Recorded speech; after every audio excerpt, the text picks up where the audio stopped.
All right.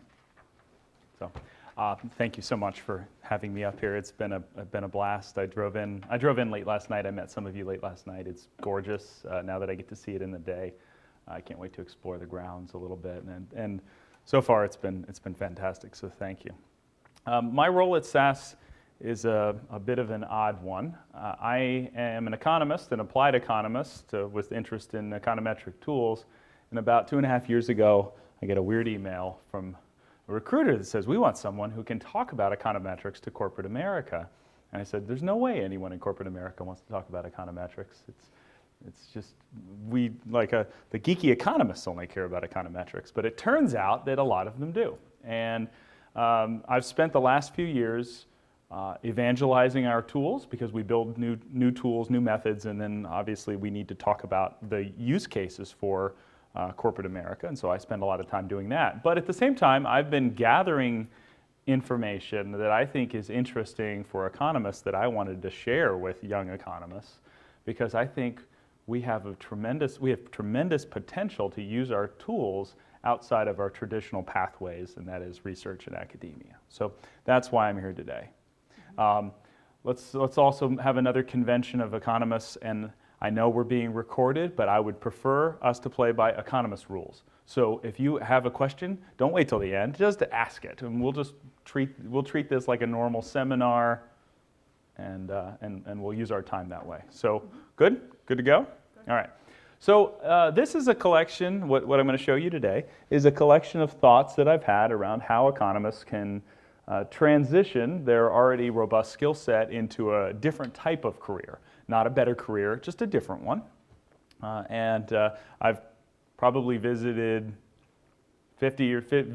on site with 50 or 60 of the largest corporations in America. They all employ economists. They often employ statisticians or market research people, or sometimes physicists or mathematicians doing the job of economists, because economists tend not to get out and evangelize that they have these skills. So it's pretty interesting, and I wanted to kind of give back. This is my mechanism of giving back. All right? So I call this From Economists to Data Scientists, How Our Discipline Can Participate in the Growth of Analytics. It's a mouthful, but in essence, the key word here is analytics. It's very hot right now. It is all-encompassing. Certainly econometrics and forecasting is a component of analytics, but there's a lot more. There's data mining methods, text mining methods, but the foundations that you already have in regression modeling, those are the foundations which all these tools are based off of. So you kind of have a head start, and we'll talk about why I think you have a head start in a second. All right, so before you read, don't read the very bottom here. Don't read who gave us this comment. But it's funny because this comment has been used by statisticians to talk about what they're going to do with their toolkit. All right, and so for those of you that can't see it, the sexy job in the next 10 years will be statistician. The ability to take data, to understand it, to process it, to extract value from it, to visualize it, to communicate it, that's going to be a hugely important skill. And so this person who actually said it is the chief economist at Google. He's not really a statistician, so I really wish he would have said economist or econometrician, but he said a statistician. Now, of course, the statisticians have run with this, and now this justifies them considering themselves sexy. All right, but I think economists are sexy, and so let's go get this opportunity now that it's in front of you. But if you read the second part, the ability to take data, process it, extract value from it, visualize and communicate it, we as economists spend a lot of our time in school talking about what we're doing, and that makes us a little bit different because we have context around every single regression that we run, right? It's not just simply X1, X2, X3, X4. It's income, prices of related goods, prices of the own good, and anything else in a particular demand equation, right? We care about what's actually in the equation, and that's hugely important for corporate America for a number of reasons, and I'll get to those in a second. Yeah? Is the whole variant is our famous microeconomist? Yes. Same famous Mike, same guy. Yes. And so now he is the chief economist at Google. He's almost become the chief analytical evangelist at Google. Google has all these really amazing tools for doing analysis. And so we were just talking about multi-frequency data and using things like Google searches to do prediction. And so he's done a lot of work in this. And so if you Google Halvarian, like flu trends, the basic idea is people start Googling about flu symptoms long before flu cases hit the hospitals. So it's like sort of an early warning system for flu outbreaks. And he's done a bunch of other things as well.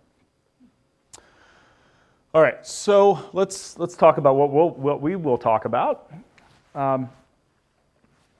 Data science. What is this? What are some of the job earnings? What are the job prospects? What are the earning prospects for someone with varying levels of experience? Why I think economists are extremely well suited for this world. And again, I say economists, but really I mean anyone in social science, applied social science, right? Sociologists, political economists, public policy.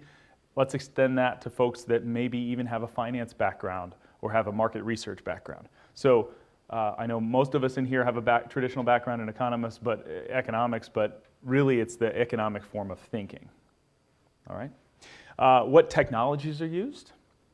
And that actually is a bit of historically a barrier. And yes, I do work for SaaS, but I'm not here selling SaaS or talking about SaaS.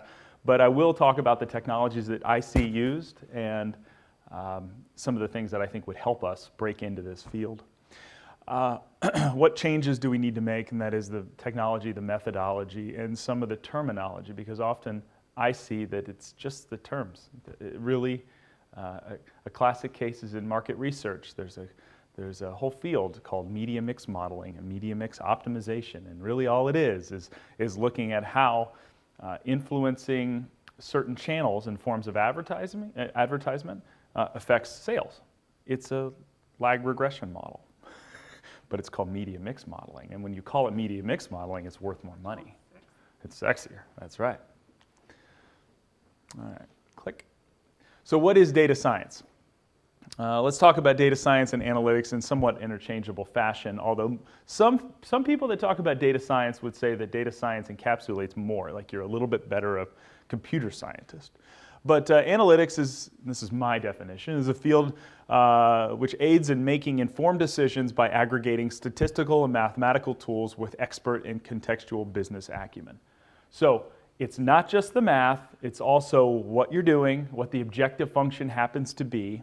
And the data scientist performs all of those tasks that you see at the bottom, running from data acquisition, which is getting data out of a database.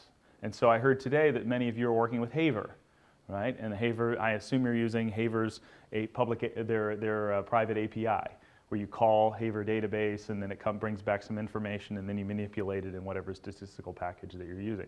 You're really taking care of the data acquisition phase. There's lots of ways to get data. And there's lots of different databases that data reside in. All right, sometimes it's as simple as a text file on your computer or a Stata DTA file or a SAS file or an eViews file. But sometimes it's sitting in an Oracle database, or sometimes it's sitting in some sort of IBM database, or sometimes it's sitting out in the cloud, and so you have to go get the data.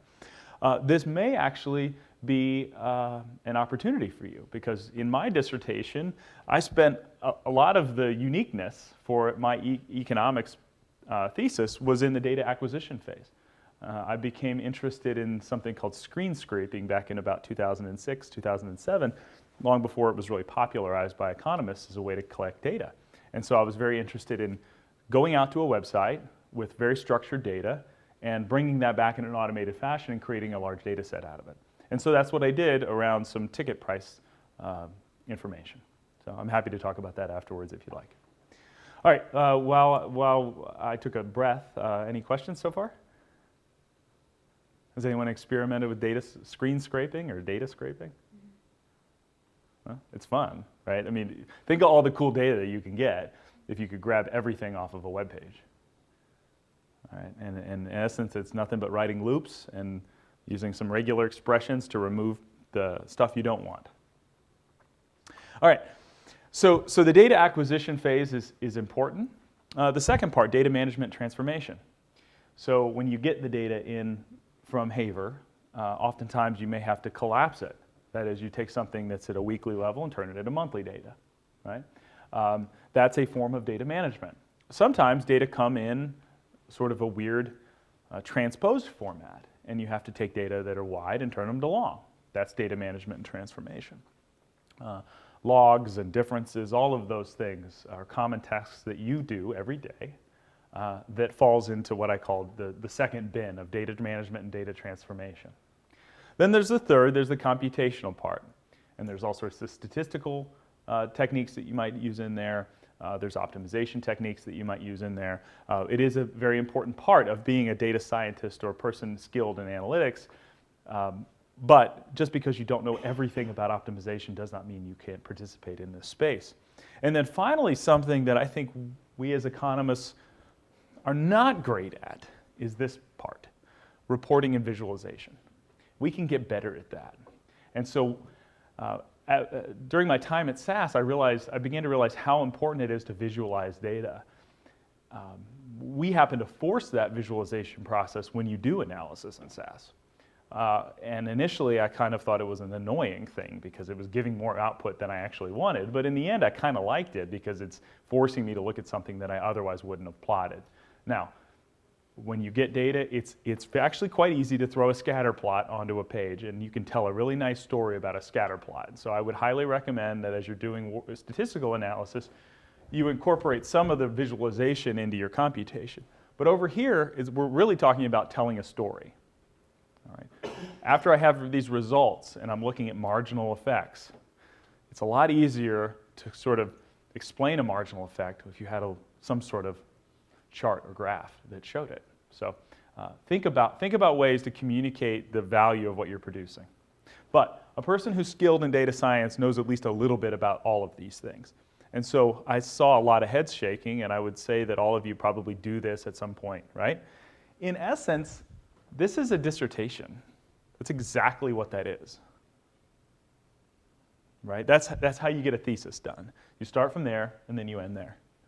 And so all of you, if you've done a master's, if you go on to do a PhD, you'll experience that. That's the process that corporate America uses for its analytics. All right. So as far as job markets, a job market for this, on the x-axis there, this is the number of jobs posted at any given time on Indeed.com. And then on the y-axis, you've got a bunch of different statistical software tools. Now, I don't have exact number of jobs in analytics. It's not a statistic that's calculated, okay? But we have a bunch of proxies, and based off these proxies, you can make your own conclusions. At any given time, there's something like 12,000 jobs that ask for SAS skills. Now, I fully recognize that some of the SAS skills can be in the data management side, because historically SAS has been a major player in data management. But there's also an analytical component as well, and that analytical component you can probably suspect is about the same size as R. Okay, so as a proxy for how many of those SAS jobs might be purely analytical jobs, things like R and Stata and Jump, Minitab, that's probably in the range. So at any given point in time, probably something like 4,000, 5,000 jobs posted for a purely analytical function. All right. There are some estimates on what having SAS skills actually buys you in the labor market, and it's something like a 17% premium per year.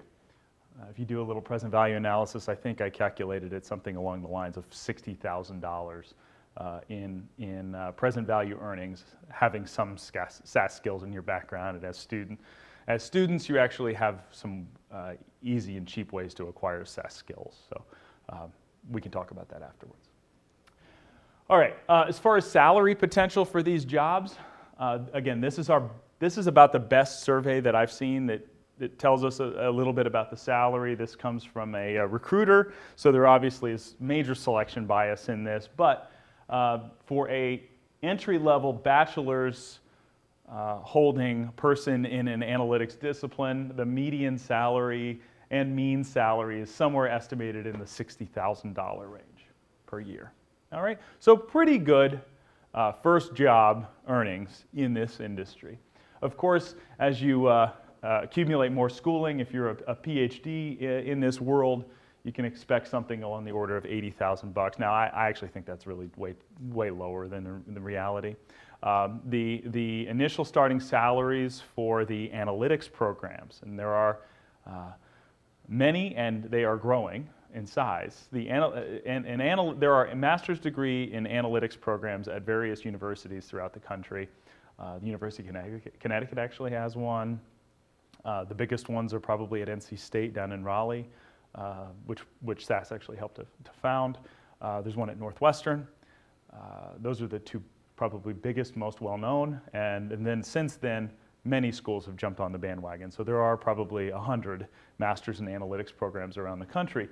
I know for a fact that the starting salary at the NC State program is on the order of $100,000 a year, and every single person is placed when they graduate.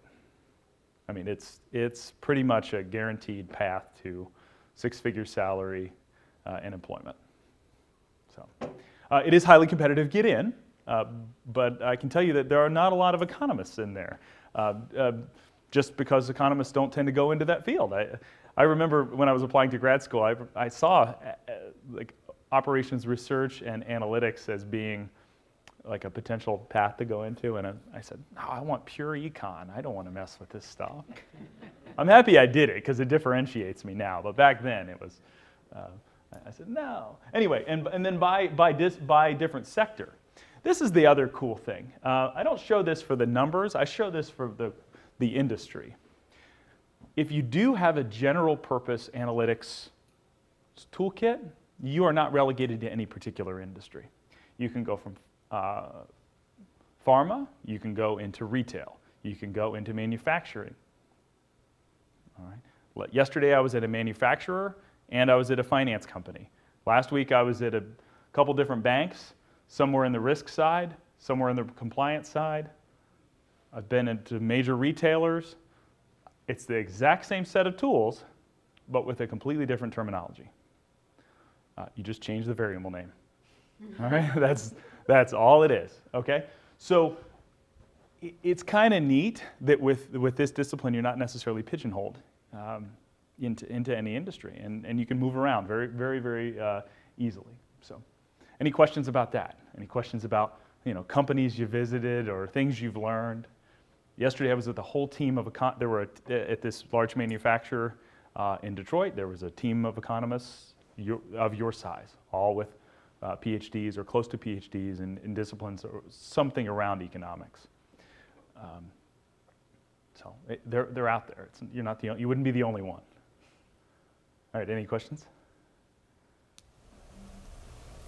Actually, do you consider economics as an analytical field for undergrad? For analytic, it depends which school and how you accumulated all your credit hours, right? So I assume you took an econometrics course, and you probably took a couple statistics courses, and you probably were exposed to a couple different statistical software packages. You might have had some familiarity with R and with SAS and maybe with Stata.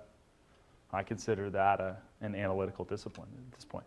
Now there are some schools that are participating in a program that we offer at SAS called a SAS certificate. And sort of if you take enough quantitative courses and you use SAS to do them, you get a little certificate at the end that sort of says you have some SAS skills, and then you can put that on a resume, employers see it, that kind of thing. So those I would absolutely call economics a technical discipline.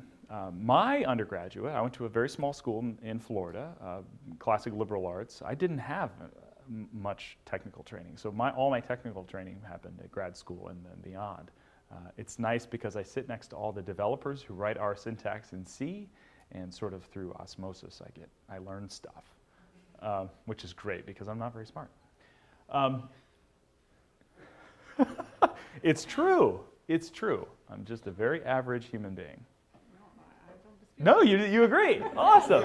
So you guys will get a kick out of this, and I'll show this at the end.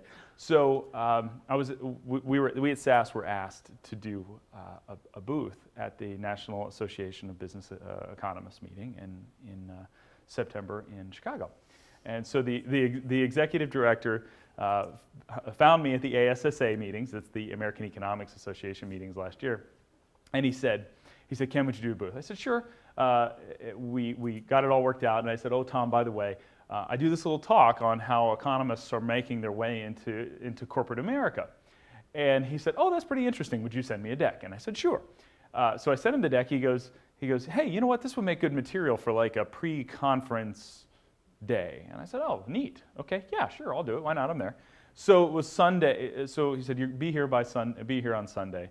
A couple weeks ago, I went to the website. I looked at the program, kind of thinking that I would be on like page 9 in the back.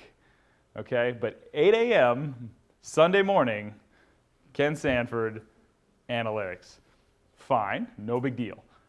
Immediately after me is Ben Bernanke on the thing. So apparently somehow I am now the opening act for Ben Bernanke and Jim Paterba at the National Association of Business Economists. And of course I'm just laughing. At this point I took screenshots and sent them all to my professors who told me I was stupid. Like, I even had a couple people call my office and say, "What is this about?" You know. So who knows? But it's quite an honor, and I'm pretty excited. So, all right. So salaries are good. What do economists do well that I think translate nicely into this field? Well, the first one is the most important one. We understand objective functions, and this can take two different forms. First, we understand, well, what's the objective of a firm? What's our assumption about a firm? What does it do?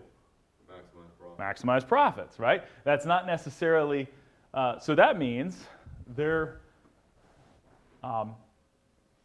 a trade-off between the academically correct answer, right, and the one that gets the job done in a reasonably decent way. And so economists seem to be comfortable with making that trade-off, right? We can kind of say, well, it's 98% right. We think it solves the problem. Let's stop, right? And other disciplines, especially like optimization disciplines, they don't think that way. They have a perfect answer, whereas we have a close enough answer, and then we can kind of explain why we think close enough is good enough. So that's one way I think we understand objective functions. The second one is far more statistical. In a hotel story, I manipulate prices and I see that more rooms are sold in some days and less rooms are sold in the other days. So what I really need is a demand equation so that I can get out an elasticity. Of highest importance is in that demand equation, I have a coefficient on price. I need a coefficient on price. If I don't have a coefficient on price, I can't optimize anything, okay? Someone classically trained in statistics is far more interested on the left-hand side of the equation than the right-hand side of the equation. So they very well might completely remove the coefficient of interest, all right? Now, why? Well, because their objective is prediction, and there's nothing wrong with prediction. But in this case, we're filtering into a downstream process with price optimization. So we need certain variables to retain meaning in the regression. Going further, sometimes our data are dirty.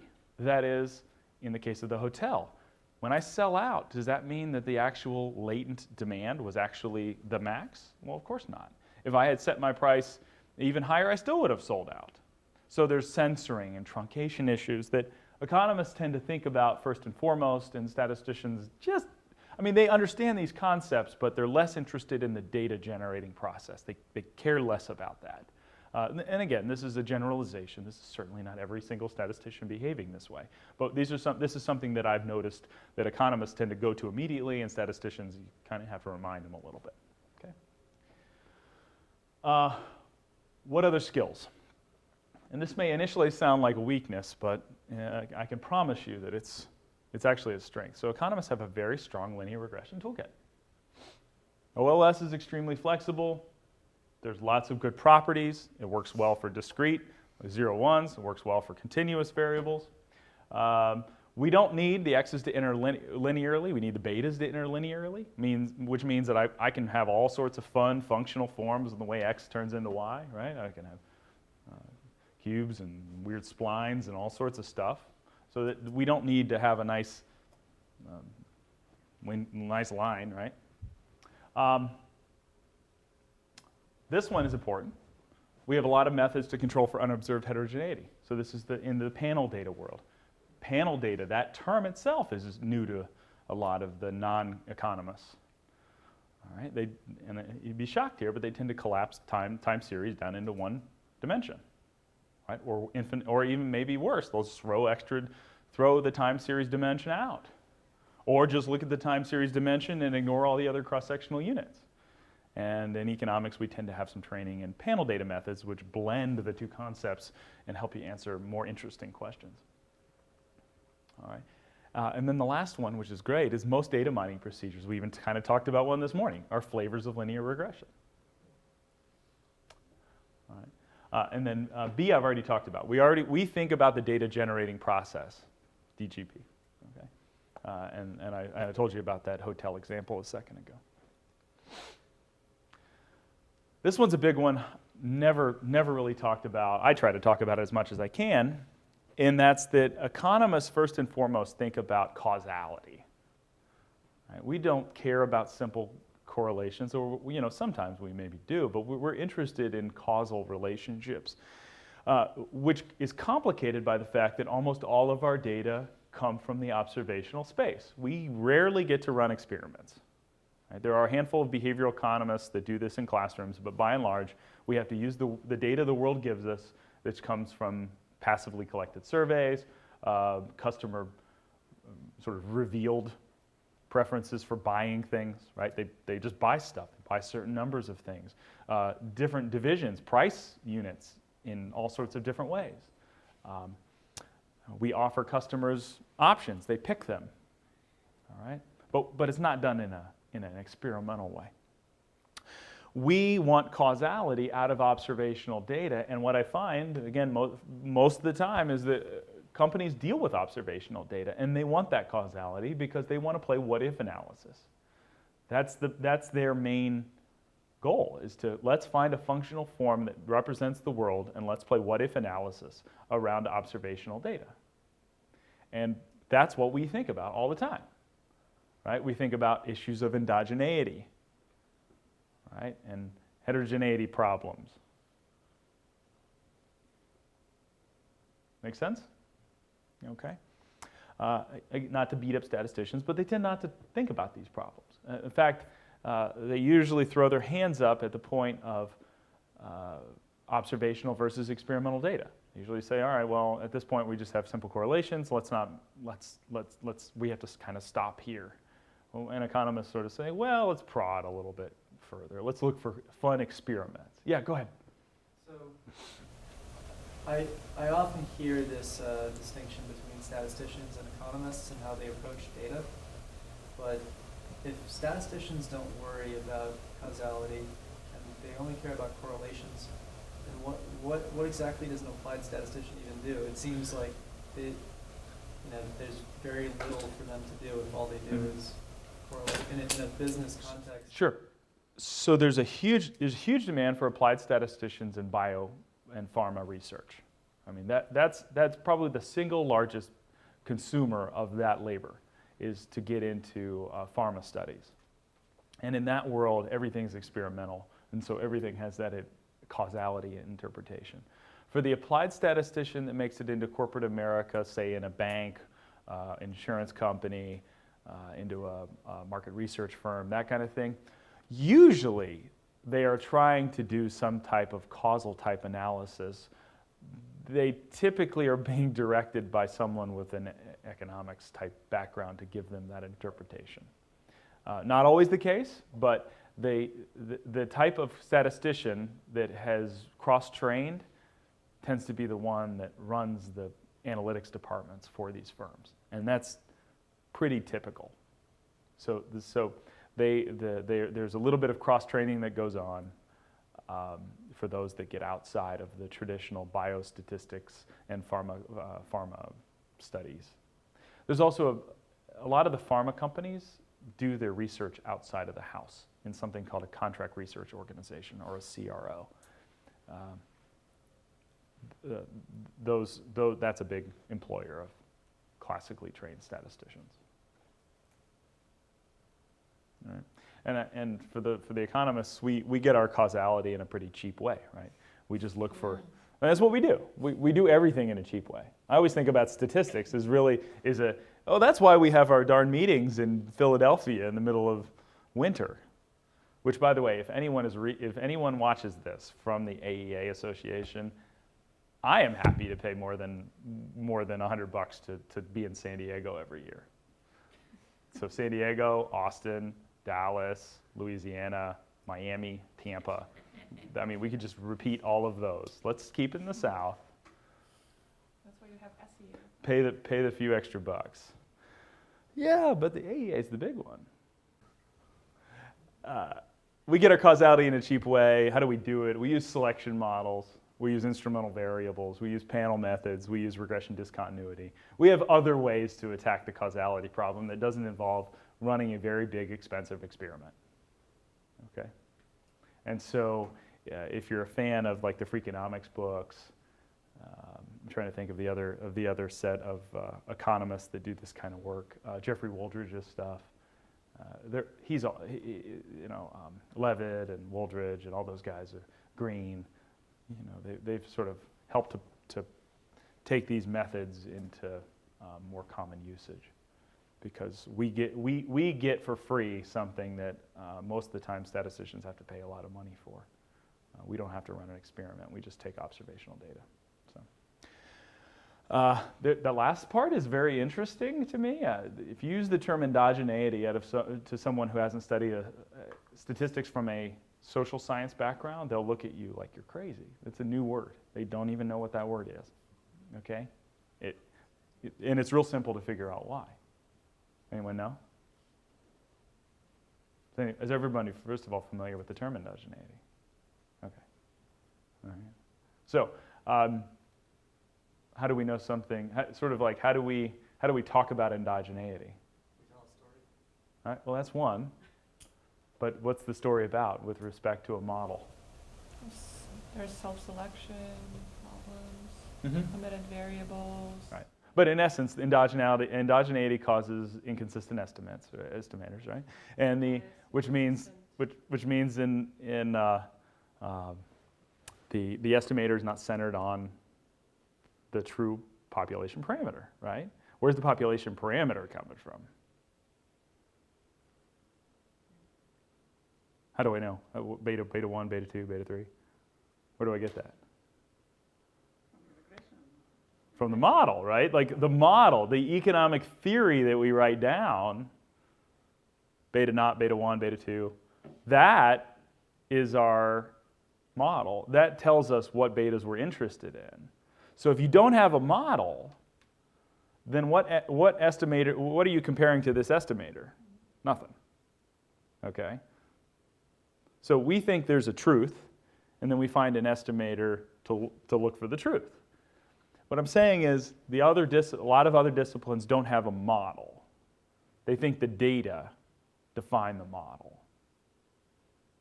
Right? Whereas, sometimes we have coefficients that are statistically not significant, and we go, okay, well, that's the best guess we have. Yeah, go ahead. But don't statisticians also criticize economists for sticking too much to the model and don't let the data speak? All the time. All the time. Constantly. It is a battle which will never end. And what's important is both sets of methods are extremely useful and important, right? If I'm interested in pure prediction, the statistician wins. Like if all I care about is predicting that Y, predicting when a customer is going to leave, how many units I'm going to sell tomorrow, all right, then that's a great framework for thinking. But if I need to think about how I'm going to manipulate price to sell more units tomorrow, then I better have certain things in my equation. Yeah. So the earlier part of your presentation talked about OLS being kind of the standard tool in the kit. What about, because I know academically it's kind of contentious when you have an under-identified model, and so you make an assumption about like the distribution of the error in the model in order to get kind of a cheap way to predict additional factors in the model. but I could see that being really useful in industry. Are those kinds of Methods, kind of an assumption-based identification. yeah, like under-identified? Those methods are beginning to be used more. I mean, occasionally I'll see applications of instrumental variables inside of a corporate environment. Oh, but even that is rare? Relatively? Somewhat rare. And that's the other thing, and I mentioned a little bit to you folks last night. Some of the tools which we take for granted out in our world, in a corporate world, are still very new. And like a classic example is vector autoregressive models. I mean, something that, this is 1970s, and 1980s type work. Very useful, very popular among academics, but we've beaten the same data sets up over so many times that we've kind of like started to create new methods. Well, those methods hardly ever make it out into corporate America, and they're extremely useful. So my point is, you can be a rock star pretty easily out there. It's very hard. You're swimming in very deep waters in an academic space and in a corporate space. I mean, I'm certainly not accusing folks in corporate space from not knowing the most recent methods. They do, and they're very good at it. And there are a lot of places they really use the most advanced methods. But it's just we all do. We all take for granted the things we know.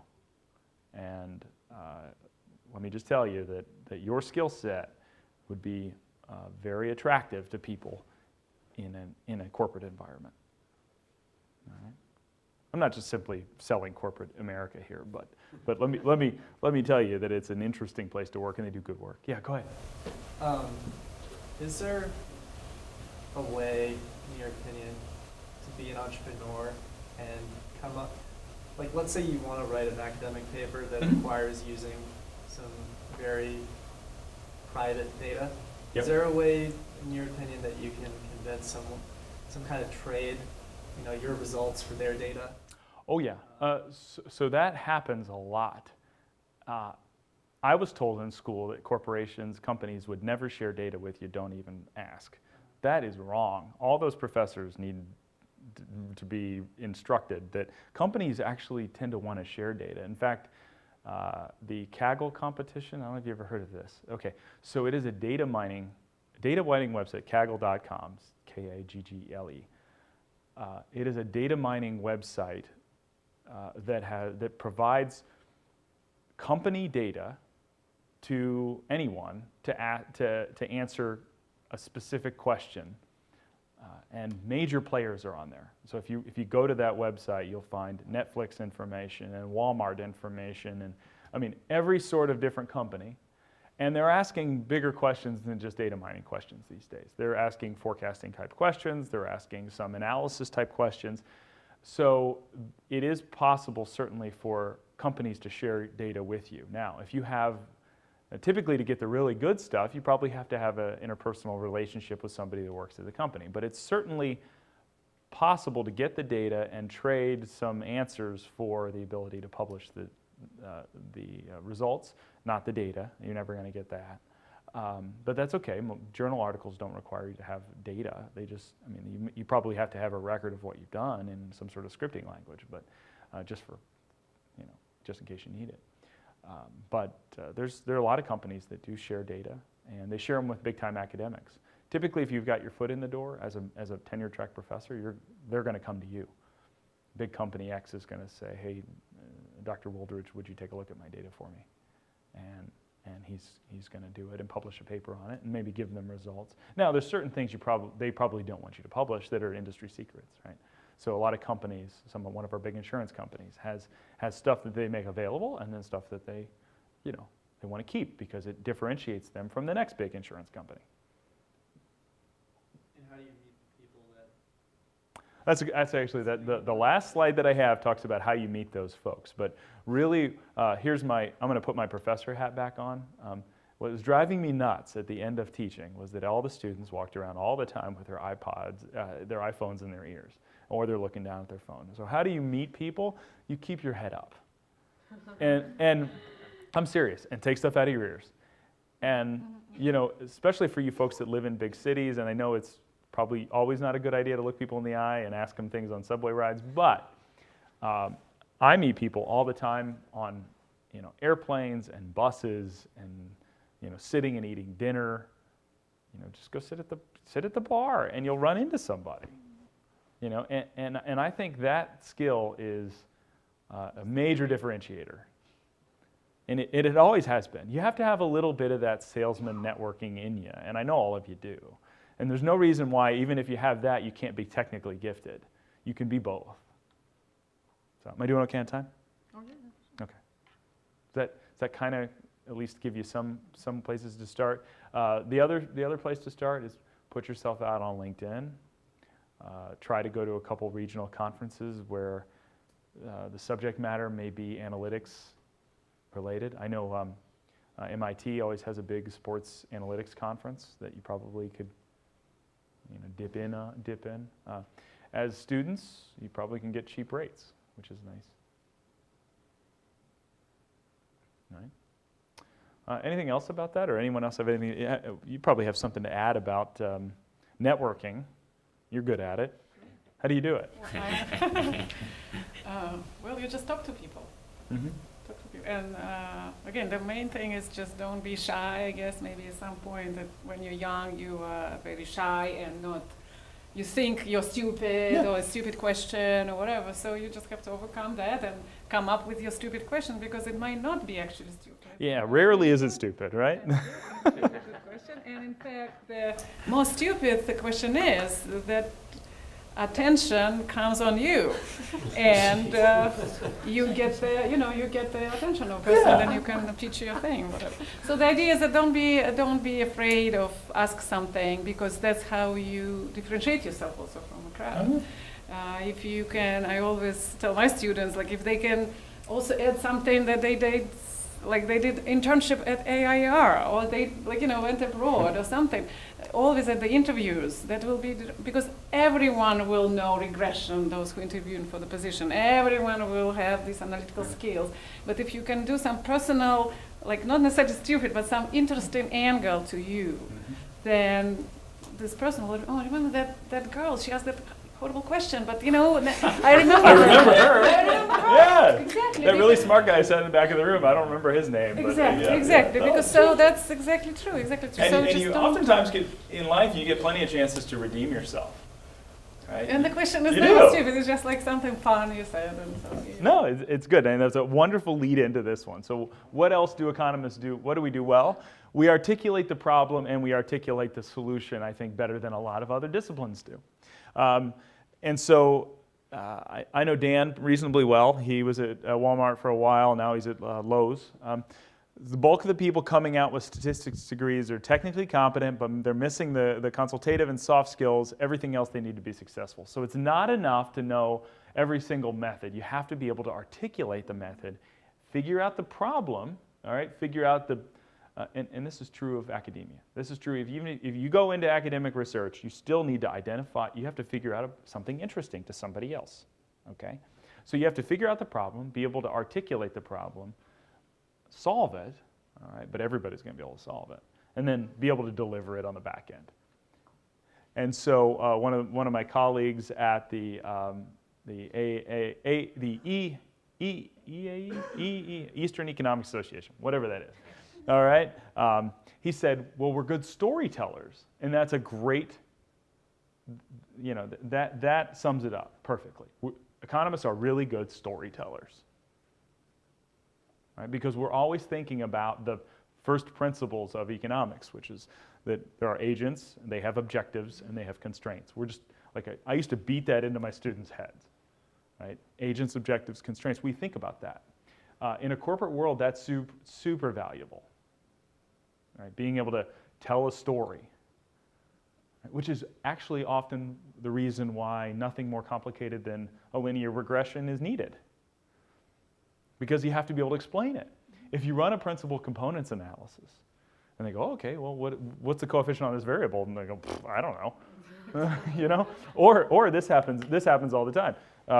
Manager gets, at some point, He or she did that same type of analysis, hands it to the research assistant. The research assistant does it. They hand it back. They don't look at what the coefficients mean. And then all of a sudden in there you've got positive price elasticities, and income fell out of the equation, and really goofy looking standard errors, and they got a plot of error residuals, and they're moving off into one direction. And, that part, being able to explain output, is every bit as important as doing it. There are lots of people that can run regressions. There are very few people that can talk about them. All right. So my suggestion is, when you're doing this type of work, scan the you're economists, so you get this, right? But scan the coefficients. Did they make sense? Do they match with theory? Go down the regression table. Preferably you do this beforehand when you write the model out, but you plus, minus, minus, minus, plus. And then when you run it, does it match? And if it doesn't, why doesn't it match? Okay?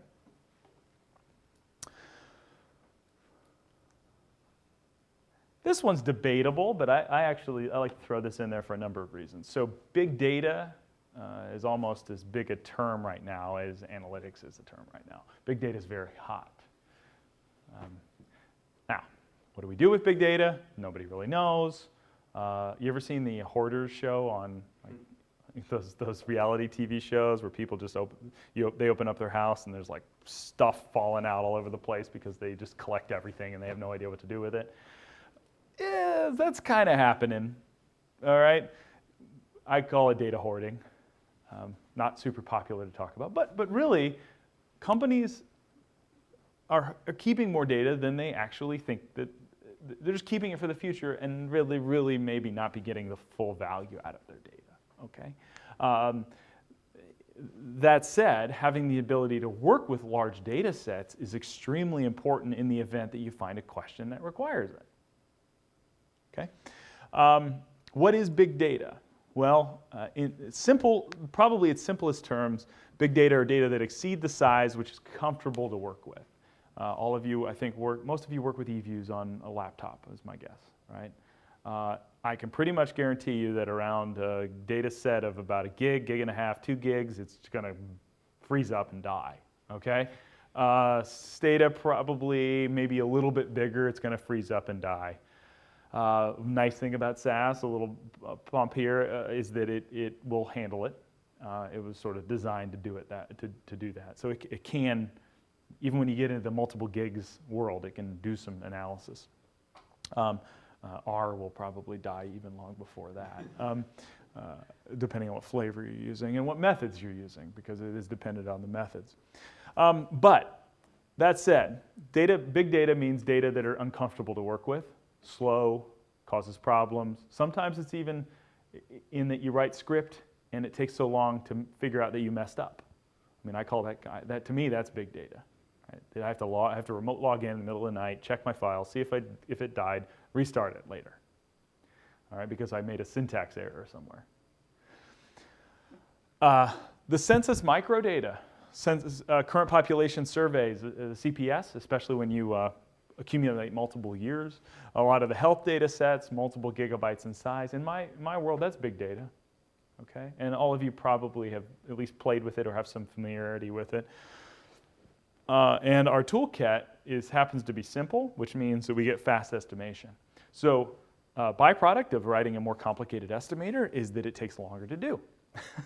All right, which means that if it's between a logit and a linear probability model and you're interested in the coefficients, just do a linear probability model with OLS and fix your standard errors. It's fast. It's super fast. Like, do the fast thing first and then do the complicated thing. But economists, we tend to use that progression where there are other disciplines that are more interested in proper fit, right? They don't want predicted probabilities outside the bands of 0 and 1. And for that reason, they'll go to great lengths to fix that problem. I always joke because you could just say, well, just call the ones above 1, 1, and the ones below 0, 0, and done. They don't like that, all right? Our toolkit's fast, so we get fast estimation. But really, we're comfortable working with relatively big data, which is different than a lot of disciplines. Again, for kids coming out of school, 22, 23-year-old folks coming out of school, in statistics, they've pretty much worked with the data set that comes with the computer, comes with the book. And you know, they may not have had to go out and get their own data set, and we always go to the same data sets. We go to the CPS or the census microdata, so they're big. I learned how to program. So I'll confess my sins here. I started out as a Stata programmer. I was a Stata programmer for many years. I learned how to write loops in Stata because I opened the nationwide inpatient sample inside of Stata, and it was dying because I only had, at the time, 700 megs on my machine. This is when Windows had their problem. You could only use like 400 of the megs on the machine, and I had a data set that was like a gig big. And so I couldn't figure it out, and I had to learn how to write loops to clean the data. So that, in some ways, our tools can lead you to, tools combined with the data set can give you some programming skills that are important. All right, so I think that's what we do well. Here's our problem. All right, in the data acquisition phase, you need some specific tools or concepts. So let's talk about each of these.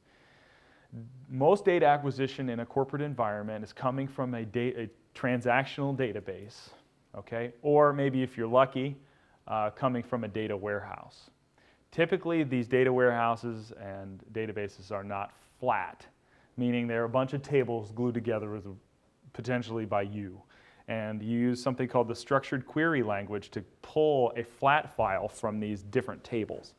So SQL, or structured query language, is almost universally, can be universally used in a number of different database technologies. So regardless of what database you use, you can write SQL and pull data from it.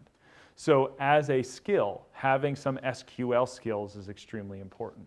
The nice thing, if you happen to be in a SaaS environment, there is some there's the ability to insert SQL directly into a SaaS file and use the same sorts of skills. So it is highly transferable, and you can do it in Stata. I know for a fact you can insert SQL in Stata as well. I would almost bet that you could do it in eViews too. So everybody sort of accepts SQL, and so it's a good skill to have. Hadoop is an open source, sort of an open source data warehouse. So data warehouse might be a new term for you, but think of it as a staging area for data that you're going to do analytics on. That's really what a data warehouse is. It's sort of a stopping point between the regression table that you're, the final flat file that you're going to run a regression on and the transactional database. It's this middle part. It's sort of cleaned up and ready to go. So Hadoop sort of is an open source technology that lives in here. And what makes Hadoop interesting is rather than the information being on one computer, it's spread out over multiple computers here. And so you could think about each chair being a computer. And there are different records on in different computers. And there's redundancy, so that the records that are here also live over there and there. There are some records that are here and there and here.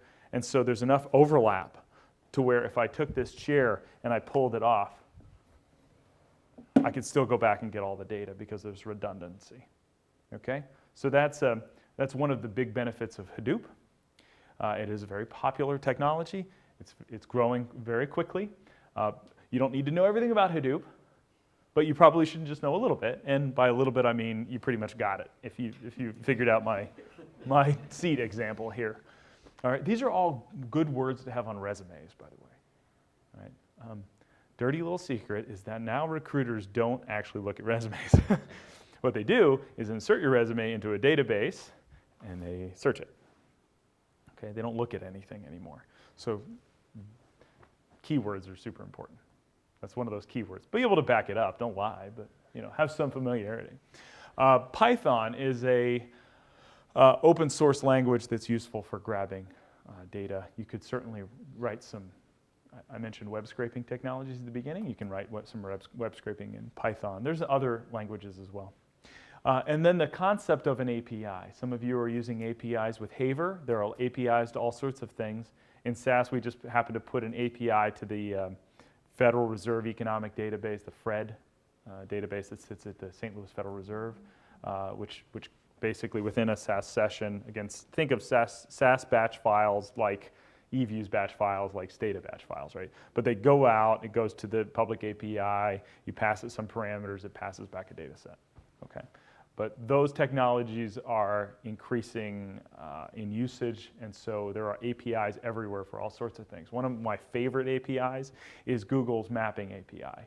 So if you have like this poorly structured address information, so you have like a row that has somebody's address and then another address and another address, and I want to georeference those addresses, you can access their API, send crummy information, it'll clean it, geocode it, and send it back to you. You never have to leave whatever tool that you like to work in.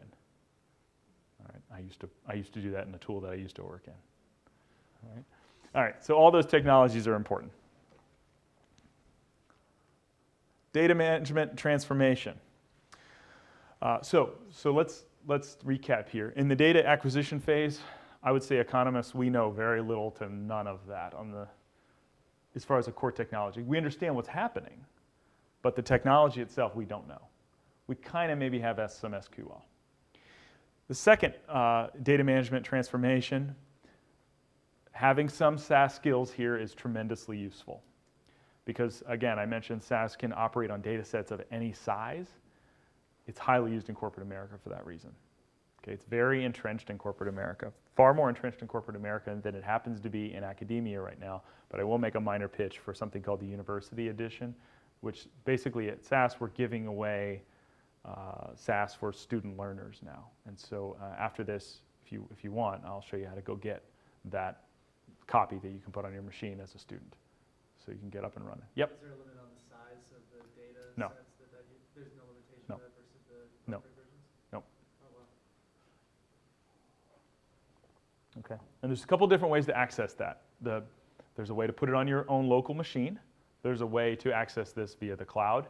In the cloud version, there is some high upper bound on the size of the data sets that you could hold. It's in the multiple gigs, but the only reason we put that there is simply just not to eat up storage over the world. But So does it work on Windows 8.1? Because yes. Oh, really? Yeah. In fact, what I'm telling you is a virtual application Okay. that launches its own operating system. Because So, I cannot install SAS on my Windows 8.1 because I got free SAS from my school, but Yeah. I cannot install. well, I'll show you. Okay. This is a way around it. Okay. Is that because it's home edition? No, this is a completely different new thing. Perfect. Go on. Yeah. Very light. I'm being very light in my SAT. I'm being very agnostic. All right, SQL, again, very important for data management transformation, and the same of Hadoop. On the computational side, here are the technologies that I would at least be familiar with, probably in sort of the order of importance. I do see a little bit of eViews out in the world. I see a lot more R and SAS, okay? I would know some of both. If you want to do a lot of prototyping in the newest statistical methods, you're probably going to go to R. In a production environment, they tend to translate that code back into SAS code, or sometimes even C code. Okay, but that probably wouldn't be your job as an economist. Python's growing in importance. Again, as much as I think Stata is a wonderfully great package, it tends not to be really highly popular out in corporate America. And in the data visualization side, of course, SAS, we have our own, but the most popular one is called Tableau. All right, Tableau is a very easy to use visualization tool. We have something called visual analytics. It's more of a production world, but Tableau is becoming more popular even for students. A lot of MBA programs use Tableau to visualize data. All right, I have to do a couple clicks here because I somehow have ghost animations in there. So it'll kick over in a second. Okay. My ghost animation. There it is. I didn't skip anything, did I? I think I went. So on the terminology methodology side, statisticians talk about mixed models. When they talk about mixed models, they mean models with random coefficients. All right? Meaning each individual subgroup has its own marginal effect. Right? Potentially, these marginal effects can be nested. So it's like instead of having men and women have their own intercepts, men and women could have their own way that income impacts their expenditures. All right. It's kind of like lots and lots of interaction effects, but done in a computationally cheaper way by adding some junk into the variance matrix, the variance, okay, error term. In economics, we call these random effects and fixed effects methods. They're very similar, very similar. They tend to just have different terms. This one's hilarious to me. Testing and training data as well as scoring. When I say test and train data, or testing data or training data, I guess, we're talking about sort of in-sample model fitting versus out-of-sample model validation. And so what statisticians like to tend to do, because the objective is prediction, is they'll take a giant data set, cut it into a piece, like just call it half. Okay, actually it's like usually two-thirds, one-third. So they'll take 2/3 of the data, run their models on those 2/3 of the data, and then use that information to do out-of-sample prediction on this subset which they did not estimate the model on. And they'll use that diagnostic to validate their model internally. But of course, when they go to fit the regression, they'll use all the data, right? So that's the test train sort of process that is typically done in data mining. Now, scoring. This threw me for a loop. The first time I heard scoring. Does anyone know what scoring is? Actually, you all do. It's out-of-sample prediction. That's it. So when you score a data set, what they're saying is you're doing out-of-sample prediction on a data set. So run a model, bring in new data, multiply the coefficients. If it's nonlinear, multiply the coefficients, put a functional form on the outside. All right, predict the value of y. So scoring is out-of-sample prediction. And the day I figured that out, I was like, oh my gosh. I'm so much more valuable now that I know what the word scoring meant. It comes from this credit scoring background, because in credit scoring, that's what you're doing, right? You're trying to figure out whether somebody is credit worthy, all right? And I only have information that they've revealed to me in an application, but I have a lot of information on how people have behaved in the past and that have already filled out that information. So a new application comes in. I want a really quick metric on whether this person's any good or not. So I take all their X values, I run it through my formula, it spits out a number that gives me a yes or no. That's credit scoring. All right? But it's out-of-sample prediction. Okay? The next thing that I think it's so easy for us, it's so easy to move into this space, is some light forecasting capabilities. And by this I mean learn all the different exponential smoothing methods, learn a little bit of ARIMA, and then learn a little bit of some basic time series stuff. If you know some VAR models, that's great. But really, ARIMA and exponential smoothing, you're in good shape.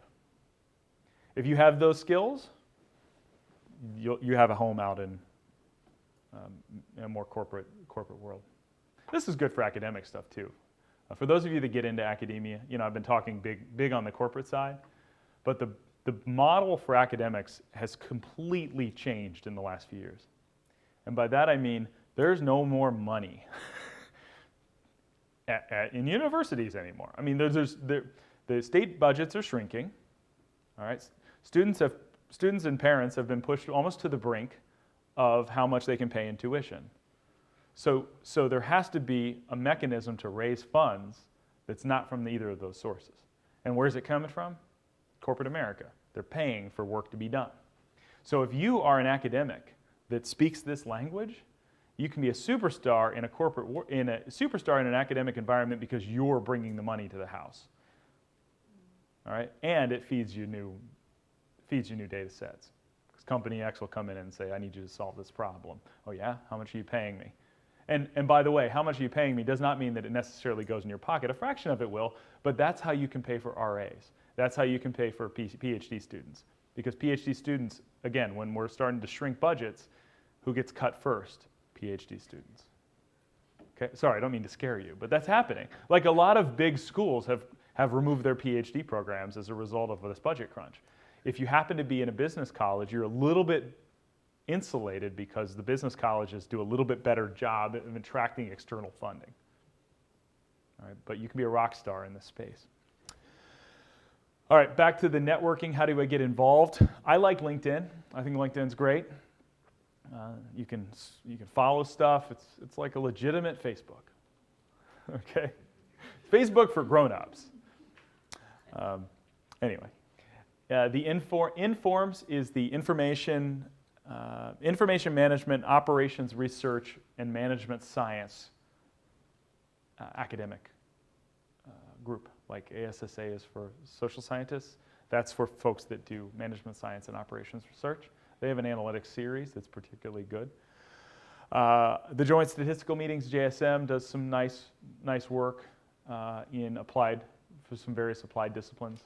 So I do think that's probably at some point worth going to, especially if it's close. It happened to be in Boston this year, so we kind of missed that one, but it floats around. Well, I do want to make mention of the last one. So even though it does say SAS and we do fund that conference, it is less about SAS and more about analytical methodologies. So different industries come, they talk about the way they're solving their business problems. It is a nice opportunity for students. So when you go back to your universities, how many of you are going back? At least a handful of you, okay. Your university may actually participate in this, and typically students go and present some poster that they've done around their analytical problem solving. And I don't think there's a better way to network with folks who have money and to make decisions than at that meeting. You run into directors of analytics at every major company on the earth at that meeting. So, all right. What can we as academics do? I gave this to some faculty members. I think we should require an additional business statistics course that focuses on data visualization. I think that would be a great thing. Having one specific departmental tool is useful rather than scattering yourself. I mean, some familiarity is good, but scattering yourself over like 5 different tools can be dangerous. Vendors always have training. I'm technically a vendor at times, and so we have training. Tableau has training. Teradata, which is a company I haven't mentioned, they have training on stuff, okay? All of these, MATLAB, Stata, they all have their training departments, and for academics, they tend to, at very reduced rates or free. So go to them and ask them for things. They will give it to you. You're in a unique situation, especially, we talked about you going to UCLA next year, and you're going out there, and there are all these companies around you, and I know a lot of them. The fact that you're at a university gives you tremendous leeway to ask for things, and people will give them to you. All right. In fact, the founder of that Kaggle competition that I told you about, I think he said he was at the Economist magazine, and the reason he started Kaggle was that at the Economist, people would give him stuff. They'd just give him data. They would say, oh, they'll talk to him, they'll do whatever you want. The second he left, he realized I have no power anymore because I don't have that name behind me. And so I kind of luck out and said the same thing, right? If it was just like Ken's consulting firm, nobody's going to listen to me, but if it's SAS, well, sure, come on in, have a cup of coffee. All right. So, you can't see it, but it says Kenneth.sanford@sas.com. That's my email address. Please send me an email, and I will do my best to return it. And I'm also on LinkedIn. I'm easily Googleable. And I will be at the NABE meetings in Chicago delivering something similar to this, probably a little So Ken, also, more animation. we are going to email this presentation, right, to everyone? They can email your presentation? Yeah, sure. So at least You can have there are this. different, Sure. ideas there, so we can Yeah. click on stuff. And the idea here was I'm giving you my as unbiased opinion as I can. I'm serious. I'm in a funny and unique role at SAS, and that I'm an academic. I sit in R&D. I don't get compensated by selling anything. I'm just giving you my honest opinion. So learn lots of tools. Anyway, so feel free to send me an email. Thank you so much. I really appreciate it. Oh, questions? Shoot. I was wondering, so for an economist, you're saying learn tools. Is it better, because you can't do everything, is it better, for example, if you have a trade-off, either, for example, machine learning, taking a machine learning course, or stats course, which is just statistics, what would you recommend? Just learning more of statistical methods, or actually going to machine learning and learning that? Probably, so my take would be to go into a machine learning course, because your statistical methods from your econ training are going to be very similar to your statistical methods that you pick up in a pure stats course. But let's add another type of discipline in there too. So data mining is interesting, right? Machine learning is interesting. Optimization is equally interesting. So maybe a formal course in optimization might even be more useful, because econometrics and optimization tend to go hand in hand. Those two I see often are used together. In fact, we have a whole team that specializes in implementing optimization in econometric problems. I saw another hand go up. Go ahead. This might be a little bit too broad of a question, but I mean, we went into economics, or I assume most people go into economics to answer questions that they're interested in. So, are people in corporate analytics doing interesting things? That's a real no, absolutely. That's a great question, and in fact, in my opinion, they're doing extremely interesting things. Things that every time I see, I'm kind of like, oh my gosh, you guys are trying to do this. They're using Bayesian tools. They're using dynamic factor models. Certainly in the data mining space, they're using some crazy out there things. Effects of programs. I know a large credit company looked at they're using some difference in differences estimators to find the effect of some program that was instituted at different times.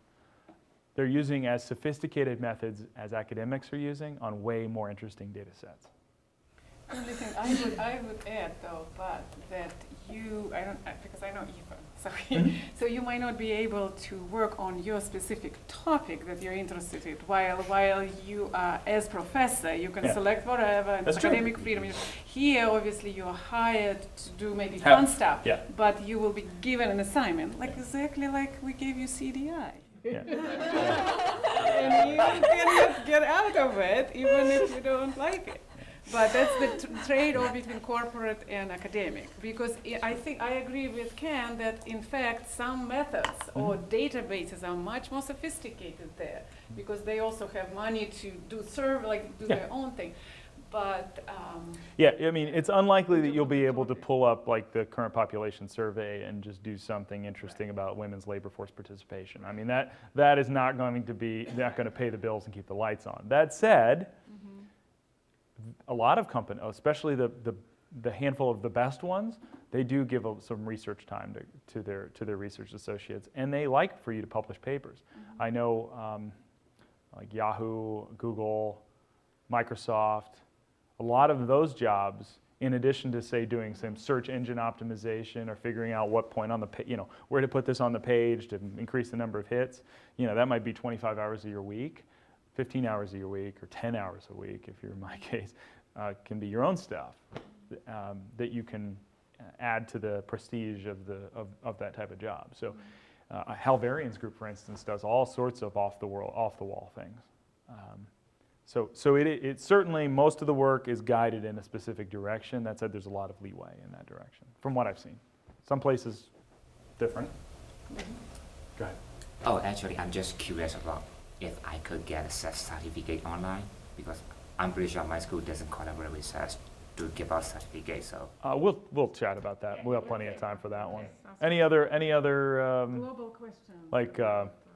Any other? What would you do? I don't know if we went into my background. I was a small liberal arts college in Florida for my undergrad, and I was econ and finance, and then took a couple years off and worked for a economic research, called an economic development agency, but it was at a county level in Florida. And, it wasn't the most rigorous stuff in the world, but as a 22-year-old kid, I was able to look at fun economic indicators and talk about what I thought the future was going to look like for Southwest Florida.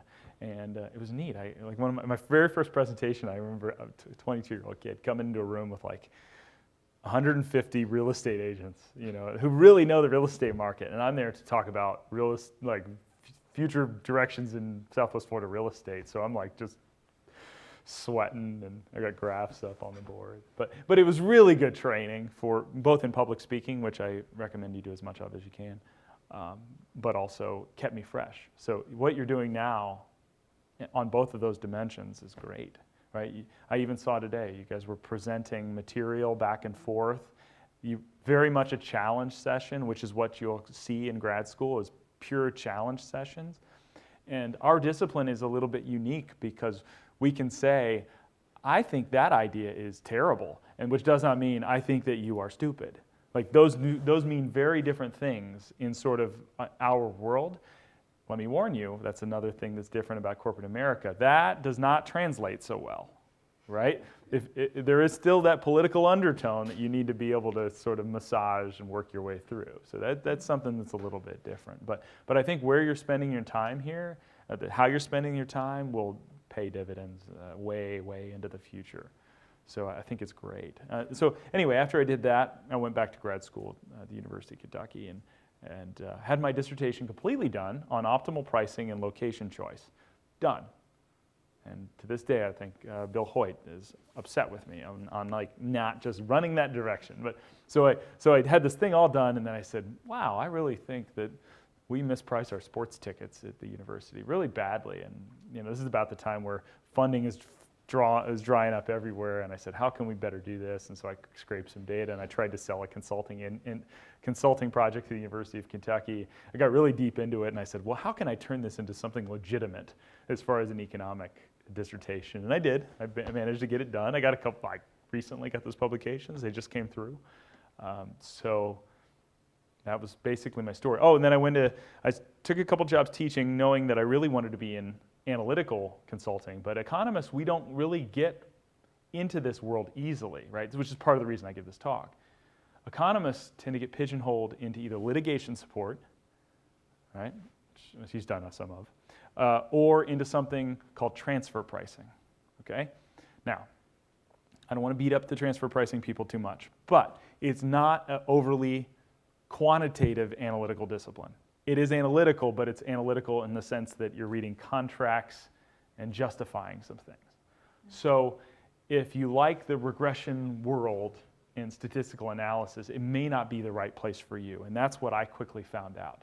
I had an offer at a company a group very similar to this one in Santa Monica, and it was for less money than the two other ones that were in the corporate world, and I went for the corporate world, and it was not a wonderful fit. But fortunately, SAS came and found me very quickly after that, and since then it's just been an awesome ride. So, yes? My question is like, say you're a PhD student in economics. Mm-hmm. So when you are trying to fit yourself into some kind of like more quantitative corporate world, like analytics, that kind of thing that you were talking about, are you in a disadvantaged position compared to like those statisticians, like PhD in statistics and? It's a good question. It's hard. Now it's changing. That has changed even in 3 or 4 years that I've been witnessing. I hope it, honestly, I hope it has. I mean, I try to, every time I'm out at a company, I say, you need to hire economists. Go to this conference. We are at an inherent disadvantage because our discipline grew up around something non-quantitative, right? We are still sort of thought of as corporate economists that talk about forecasting only. And most of the questions are not forecasting questions. Most of the questions are like operational analytics, right? So ways that you can indicate that you are different is to, regardless of what you write your dissertation on, have a pitch that can then take that dissertation and apply it in some other way, right? Give some more specific example. Can I? Yeah, just Sure. So like if I'm going to give my talk to an academic, I don't even mention the fact that my dissertation had to do with ticket pricing or screen scraping or anything like that. I talk about something called the Dupuy conjecture, where you're looking at first and second class train seats, and so there's a price differential that sorts buyers into these two different groups, right? And so you can kind of come up with a little theoretic story. If I'm talking to like someone at Disney, for instance, I'm going to talk about scraping and actually putting the people in the seats and the mechanics of how much revenue that's going to change. But the same analytics, completely different pitch. So my suggestion is, whatever you write in, think about what are the other applications of this framework? What other industries can this fit into? In my case, you could certainly fit this into hotels and airlines, and I've had discussions with directors at all those different companies, and they all think, oh yeah, well, we could use those methods. Is it like more closely related to the data analytics part? If you are doing economic like PhD, you're more likely to pursue a path close to like econometrics plus microeconomics. I'd say you're probably more likely to go in. General training in for the PhD in economics is sufficient. Whether you specialize in micro, it's kind of a double. It's kind of a problem, because if you specialize in micro, it's of my opinion that you have the skills to be in this world.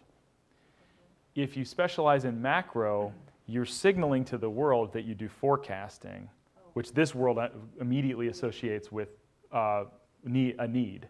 So it's sort of like in one world you're better prepared, and in the other world you're signaling that you're good at something that they need. It's very tough. So either way, I think you're fine. If you go the macro route, it's easier for the external world to see you. If you go the micro route, you may have to sell yourself a little bit differently, but I think you still have plenty of value. That said, take as much econometrics as you can. So how do you signify? Bug the professors that you're doing your PhD on. Find a district. Not a PhD yet, Okay. but I'm thinking about it. Go out. Here's one thing. Find a professor that has a consulting career on the side, and a lot of them do, and they have that mentality that they'll kind of help guide you in a direction that gives you options, because you can always go to both. Okay, it's hard. Admittedly, it's very hard to go from a corporate analytics role back into an economics department. Which Right. is some academia, like tenure track, that kind of thing. That's hard. Okay. Anyway, I'm not interested But the in other way tenure is track. That other way really can be easier. I'm not so convinced that it's totally easy. But what I was going to say is, and what will eventually probably, I hope to happen in my life, is that at some point, many years down the road, when I jump back to academia, I don't go to I don't go to an economics department anymore. I go to an analytics department, or run an analytics department, and teach there, or administrate there. So that for me, that's my, when I'm a older, grayer man, that's what I want to do. Okay, so on that note, I think we should Wrap it up? Wrap up. All right. And thank you, Ken. It Thanks. was very